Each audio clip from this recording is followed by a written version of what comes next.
Ask the questions. Ma'am, magiging action ng gobyerno sa tingin niyo, anong magiging hakbang ng gobyerno? Ay, wala na ako inasahan sa gobyerno na nakita mo, sir. Nakita mo kanina. Humihingi kami ng tulong. Walang tumutulong. Wala kayong maasahan sa gobyerno na ito. Wala kayong maasahan sa gobyerno na ito. Saan kayo nakahanap mag-promise ng 20 pesos rice? Na, alam niyang hindi pwede. Huwag kayo umasa na magbabago ang buhay niyo, gaganda ang Pilipinas dahil sa gobyerno na ito.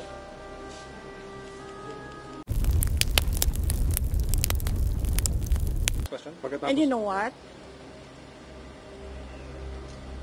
Ask the questions. ma'am, magiging action ng gobyerno sa tingin niyo, anong magiging hakbang ng gobyerno? Ay, wala na ako inasahan sa gobyerno na nakita mo, sir. Nakita mo kanina. Humihingi kami ng tulong. Walang tumutulong. Wala kayong maasahan sa gobyerno na ito. Wala kayong maasahan sa gobyerno na ito. Saan kayo nakahanap mag-promise ng 20 pesos rice? Na, alam niyang hindi pwede. Huwag kayo umasa na magbabago ang buhay niyo, gaganda ang Pilipinas dahil sa gobyerno na ito. Ma'am, kanina matagal po na hindi kayo pinalabas, di ba? Ano ang nag-convince sa kanila na payagan na po kayong madala dito? Nagsabi na ako kasi wala nga ambulance. Nag-request kami ng ambulance. Si doktora nag-request na ng ambulance. Nag-request kami ng nag-request. Nandun na yung ambulance. I don't know gano'ng katagal. How many hours yung ambulance doon? 3 hours.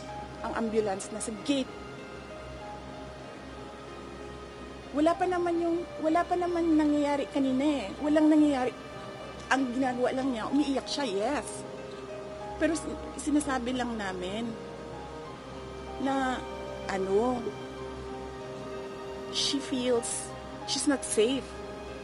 She fears for her life. Hindi siya makaisip ng maayos. Tapos yun na nga, may nangyari na. Hindi pa sila nakikinig sa tao.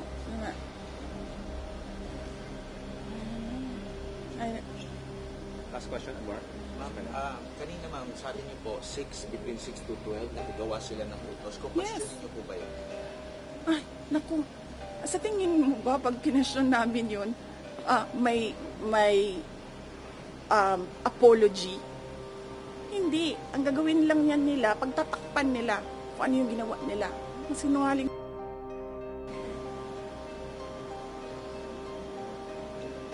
Pamilya na sinungaling yan. Yung lahat ng nasa Quadcom, yung lahat nasa good governance, pamilya ng sinungaling.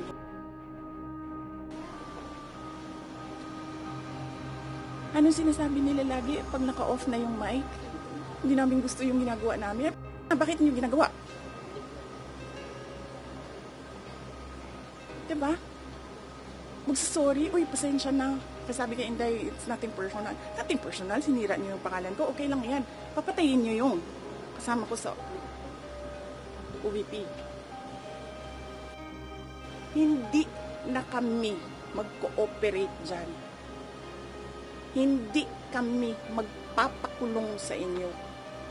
Humingi kami ng tulong kanina, walang tumulong sa amin. Sabi na yung abogado kanina, bordering on homicide. Attempted homicide. Nagsasabi ako sa mga taong nakatayo doon. Sabi ko, ano ba inaantay natin? Antayin ba natin ito na mamatay bago tayo pumunta sa hospital? Kasi pag namatay, sabi ko, hindi ito sa hospital pupunta. Punerarya, purlon. Ang kinahanglan nato din. Anong tanong?